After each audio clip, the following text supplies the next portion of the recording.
Welcome to this video on setting up and using the Sony NX200 camcorder kits. The NX200 is a 4K all-in-one camcorder style camera with onboard controls for easy adjustment in the field, as well as a long zoom range and a fast lens. Charging the battery needs to be done with the dedicated charger. Simply plug it in and then press the bat release button on the camera and slide the battery up and out. Load it into the charger and leave it to recharge. These are large batteries, so this can take 4 to 5 hours, so do plan ahead. Once charged, remove the battery, reinsert it into the camera, and slide it down to lock it in. You'll also need an SD card to record your footage onto, and this should go here in the slots behind this door. To turn the camera on, slide this switch to the on position and fold out the screen. You can never be sure that the settings the previous user was using will be correct, so it's best to always set the camera up yourself. Let's go through that now. First thing to check is that the camera isn't on full auto mode. If this button here is green, then the camera will try to make all of the decisions for you, and you won't have the control of the image that you need to get the best results. If it is on, just press it once and the light will go out. You'll see that the A symbol next to the values on the bottom of the screen will also disappear, which confirms that you are now in full manual control of everything. Next thing to do is to set the recording format. This camera is capable of shooting in both 4K and HD. To select your format, press the menu button on the top handle and use the navigation buttons to move to the second menu option, the one with the 2 arrows. Press the center set button twice to enter the Rec Set menu. For file format, set it to XAVC HD for HD shooting or XAVC 4K for 4K shooting. In either case, you'll want to change the rec format to 25p rather than 50p for a more cinematic look. With this selected, the camera will take a moment to reset, after which you can press the menu button to return to the main screen. You'll now be able to see the format you're shooting is here on the left side of the display. In order to get the maximum amount of recording time on the SD card, you'll want to format it to wipe any previous recordings. To do this, go back into the menu and scroll to the very bottom option, Others. Once inside, scroll down to Media Format and select whichever slot the card is in. The next screen is just checking to make sure you definitely want to proceed, so if you do, select OK and the card will be formatted. Now let's look at the image controls on the body of the camera. The 3 rings on the lens control focus, zoom, and aperture respectively. Focus is on automatic by default, so press this button to regain manual control of that as well. You'll now see a distance gauge on the screen letting you know the approximate focus point. This camera also has some helpful tools to make sure your focus is always pin sharp. Press the Focus Mag button on the side grip to magnify the image at various levels so you can see exactly what's in focus. Inside page 4 of the menu, there's an option for peaking. If you turn this on, the camera will overlay coloured dots onto whatever it thinks is most in focus. This is just to help you, it isn't printed onto the final video, so that you can use it while you're recording to get everything absolutely perfect. You can change the colour as well to make it easier to see, and you can also change the sensitivity level. Adjusting the camera's zoom can be done either with the wheel on the lens or with either of the rocker switches on the top or side handles. Each has its benefits depending on how you're holding the camera, and they're usually set to change the zoom at different speeds, so experiment to see what works best for you. The final wheel on the lens controls the iris or aperture of the lens. This is your control for how much light is passing to the camera's sensor. The limits for this change depending on how zoomed in or out you are.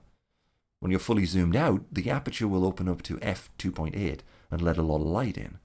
The minimum aperture is always f11, which is quite bright still if you're shooting on a very sunny day. If you are struggling with too much exposure, or you prefer more control, you can switch in the ND filters here, which act like sunglasses for the camera and bring the exposure down incrementally. If you're having trouble with an image that looks too dark, just check to see if the ND filters have been left active by the person who used the camera previously. The other control for exposure is gain. This setting allows you to vary how sensitive the camera is to light. Press the gain button here to change this setting. You'll see the dB number on screen is now highlighted. Use the up or down keys to set the camera's sensitivity to anywhere between -3 and +33 dB. While the camera will perform at its best at 0 dB, you can boost this up to about 15 dB without introducing too much noise.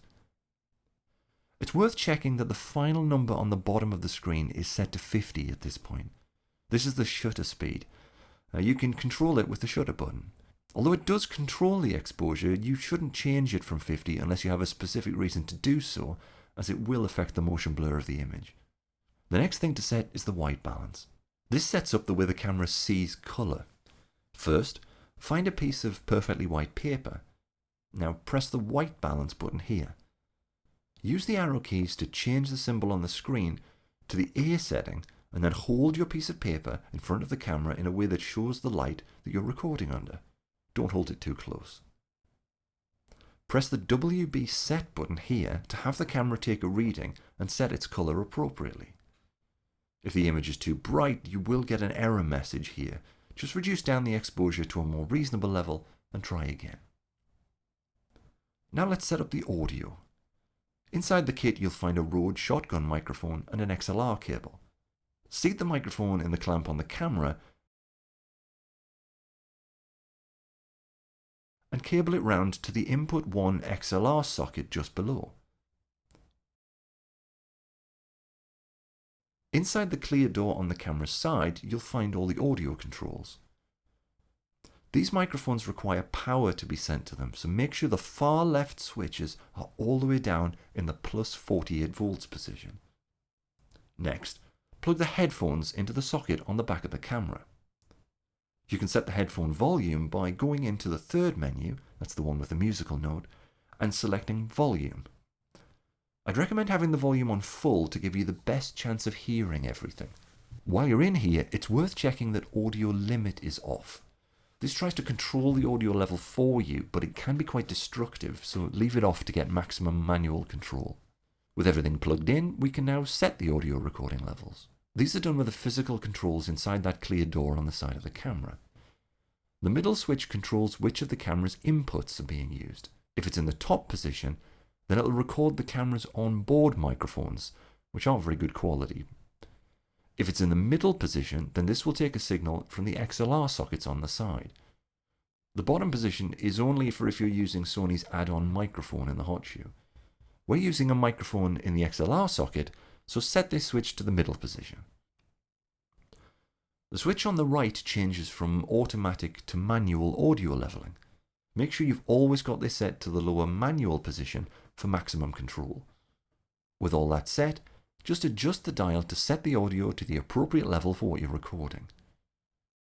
Aim to get a good level but without clipping the signal and hitting that red part of the meter on the screen. If you're not using any other microphones, remember to turn down the dial for channel 2 to avoid any recorded noise. With everything set up, just press one of the record buttons on either the top or the side handles to begin recording. The display will show the red rec indicator at the top of the screen, and the timer will start counting up. Press the button again to stop recording. If you want to play back your recording, press the thumbnail button on the top handle and use the arrow buttons to navigate around.